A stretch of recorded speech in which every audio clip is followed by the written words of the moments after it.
नमस्कार दोस्तों, मैं सृष्टि चैन। एक वक्त था जब लोग अपने टाइम पास के लिए मोबाइल पर गेम खेला करते थे, लेकिन आज समय बदल चुका है। लोग ऑनलाइन गेम्स सिर्फ टाइम पास के लिए नहीं बल्कि कमाई के लिए खेल रहे हैं। भारत में ऐसे गेम काफी पॉपुलर हैं और बड़ी संख्या में लोग इस तरह के गेम भी खेल रहे हैं। ऐसे गेम्स को रियल मनी गेम्स कहा जाता है। आज हम इसी मुद्दे पर विस्तार से चर्चा करेंगे। दोस्तों, पिछले कुछ सालों में भारतीय बाजार में ऐसे कई गेम आए हैं, इनका खूब प्रचार प्रसार भी हुआ है, लेकिन अब सरकार ऐसे गेम्स पर नकेल कसने की तैयारी में है, जिसके लिए ऑनलाइन गेमिंग बिल लाया जा रहा है। ऑनलाइन गेमिंग बिल 2025 जो हाल ही में लोकसभा और राज्यसभा के पास होने के बाद अब कानून बन चुका है। राष्ट्रपति द्रौपदी मुर्मू ने इस पर मोहर भी लगा दी है और इसके साथ ही भारत में ऑनलाइन गेमिंग की दुनिया में एक बड़ा बदलाव आ गया है। तो सबसे पहले आप ये समझ लीजिए कि ये रियल मनी गेम क्या होती है। दोस्तों, ये वो गेम होती हैं जहां प्लेयर्स असली पैसे लगाकर गेम खेलते हैं और जीतने पर उन्हें प्राइज मिलता है। इस तरह के गेम को सट्टा भी कहा जाता है, जहां स्किल्स का यूज नहीं बल्कि किस्मत से जीत होती है। पोकर और रमी जैसे गेम इसका बड़ा उदाहरण है। आसान शब्दों में कहें तो ऐसे गेम जिनमें यूजर पैसे लगाते हैं और जीतने पर उन्हें कैश प्राइज मिलता है। गेमिंग के अंदर BGMI, call of duty, free fire और GTA जैसे गेम्स नहीं आते, क्योंकि यहाँ सट्टा नहीं लगाया जा सकता। इन गेम्स में पैसे लगाने के लिए UPI कार्ड या फिर वॉलेट का इस्तेमाल किया जाता है। इसके बाद प्लेयर्स को उस गेम को खेलना होता है। भारतीय बाजार में रमी, फैंटेसी, क्रिकेट, लूडो जैसे गेम्स हैं जिनमें आप पैसे लगा सकते हैं। यहाँ जीतने पर कैश सीधे आपके अकाउंट में आता है। ये बिल सबसे बड़ा इसका फोकस है रियल मनी गेम्स पर रोक लगाना। ड्रीम 11, रमी सर्कल, पोकरबाजी जैसे प्लेटफॉर्म अब भारत में अपने मनी गेम्स बंद कर रहे हैं, क्योंकि ये गेम गेमिंग के नाम पर सट्टेबाजी और जुए को बढ़ावा दे रहेंगे।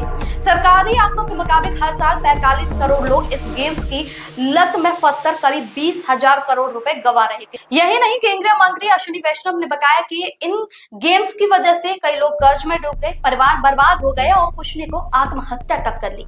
ये कोई छोटी मोटी बात नहीं है। ऑनलाइन मनी गेम्स ने एक समानांतर अनैतिक अर्थव्यवस्था बना ली थी। इसमें कोई पारदर्शिता नहीं, न ही उपभोक्ता के लिए कोई शिकायत निवारण तंत्र।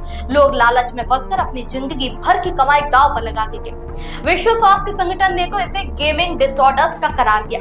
और सबसे खतरनाक बात यह है कि इस गेम की आड़ में मनी लॉन्ड्रिंग और टेरर फंडिंग जैसे देश विदेशी गतिविधियां भी हो रही थी। सरकार ने साल 2021 में IT नियमों में बदलाव किया। 2023 में 28% GST लगाया और 1400 से ज्यादा सट्टेबाजी साइट्स को ब्लॉक किया, लेकिन ये काफी नहीं था। इस बिल की वजह से 2 लाख नौकरियों पर खतरा मंडरा रहा है। इतना ही नहीं, सरकार का खजाना भी कम होगा। अब सवाल ये है कि क्या सारे ऑनलाइन गेम बंद होंगे? तो ऐसा नहीं है।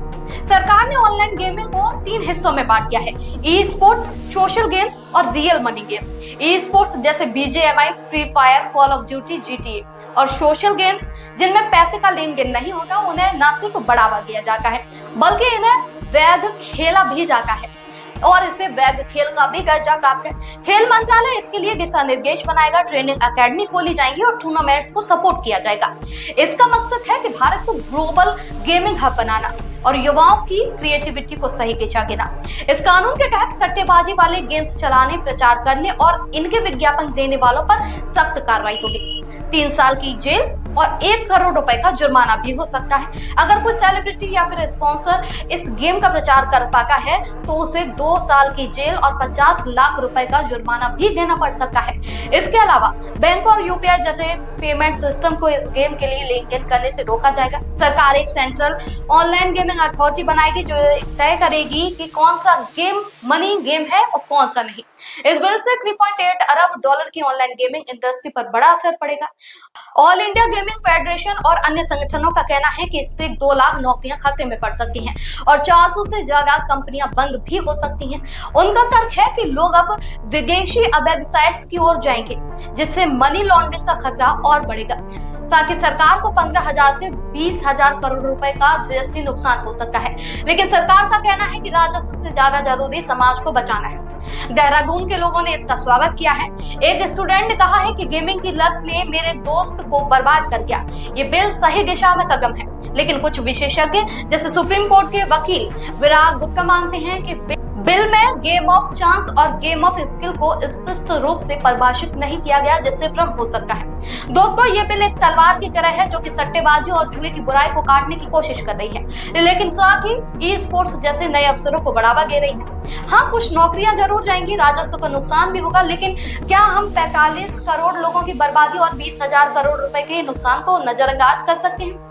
सरकार को अब सतर्क रहना होगा, क्योंकि अब वेबसाइट इस कानून को तोड़ निकालने की कोशिश भी कर सकती हैं। आप इस बिल के बारे में क्या सोचते हैं, कमेंट में जरूर बताइएगा। अगर आपको हमारी वीडियो अच्छी लगी हो तो हमारे चैनल को लाइक, शेयर और सब्सक्राइब करना ना भूलें। नमस्कार।